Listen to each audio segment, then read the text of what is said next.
Prescott airing it out deep downfield, and Pickens was there. The big story here is George Pickens. George Pickens throughout the game, especially late in the game, just looked uninterested in playing football. You know, and that's what you can't have. If you're going to be a superstar, if you want to be the best receiver in the National Football League, you can never be disengaged. It doesn't matter if the game's going your way or not going your way. You can't just disappear in these games or else you're not going to have impact. And just right here, cruising routes. You're the guy. You're the guy. CD Lamb is not in this game. He's out, and you get intercepted on your slant routes, and you can't be the guy and half-ass it. And I'm sorry, that's just, you can't, it's unacceptable. And if you're the Dallas Cowboys and you're looking at him and you're looking to pay him big-time receiver money, $40 million, you got to look at this tape and say, hey, is this a guy we can trust paying $40 million to show up regardless of circumstance? I don't know. Okay, what's up, guys? So that's what Richard Sherman had to say on NFL Prime following the Cowboys' loss to the Lions on Thursday Night Football, which wasn't without merit. You saw the clips of George Pickens giving up and not giving 100% on the field, so I don't think Sherman was out of pocket with his comments towards the receiver. When the Dallas Cowboys traded for Pickens in May, they weren't just acquiring one of the league's most gifted young receivers, they were also inheriting everything that made the Pittsburgh Steelers finally give up on him. Pickens had a history of volatility, multiple fights with opposing players, repeated late arrivals to practice on multiple occasions, and even showing up late to the team's Christmas Day game in 2024, walking in just 1 hour and 25 minutes before kickoff after inactive players had already been announced. Add in what was described as a generally poor attitude, and the Steelers decided they couldn't justify extending him. So all of that baggage resurfaced Thursday night after the Cowboys' 44-30 loss to the Detroit Lions, the first time Dallas got a true look at the version of Pickens Pittsburgh warned everyone about. Richard Sherman on the Prime video broadcast said Pickens looked uninterested and disengaged. Instead of brushing it aside, Pickens fired back with a now deleted social media post aimed directly at Sherman, writing, "This is a team game, LOL. I'm not the only one on the team. Stop becoming an analyst talking about one player when he's playing a team game.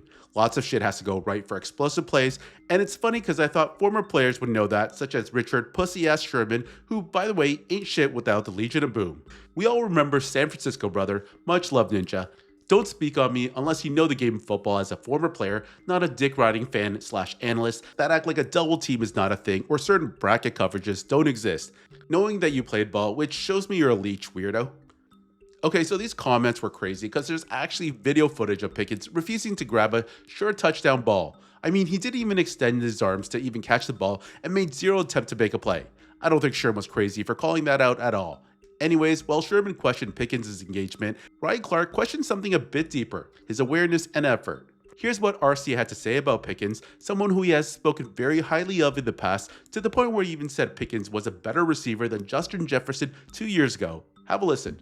So first off, for what George Pickens has to understand is this entire season, all he's received is applause. And he's earned that. Yeah. And so now the boos are going to be as loud as the applause. And Cam used the analogy that sometimes wide receivers play possum. Well, we needed him to be a raccoon. Yeah. I needed him to be a savage last night. I needed him to go out and show me how much it mattered to him.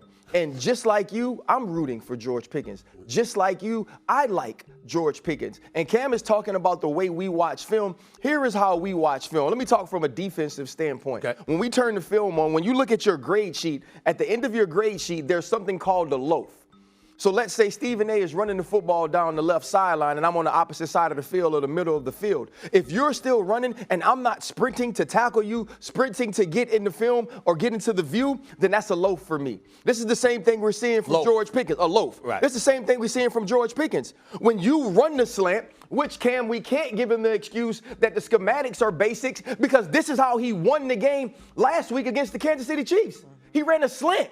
He ran an inside route, and then he turned up down the sideline. He finished the game on an inside route because he ran hard, because he came back to the football. George Pickens knows that effort wasn't enough.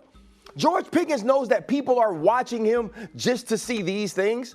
And I'm not going to question his football character here. I'm going to question his awareness. Because see, what happened to me was when they told me, when Tom Coughlin looked at me and said, "I don't believe you're big enough and physical enough to play safety in this league." You know what I said? I'm going to try to kill everybody I hit from now on. And if I'm going to be out the league and if they're not going to give me a job, it won't be because of that. If I'm George Pickens and I know I am ultimately talented, top 5 talented, and all they ask from me is effort, you're going to have to stop me from running. George Pickens let himself down more than anything last night.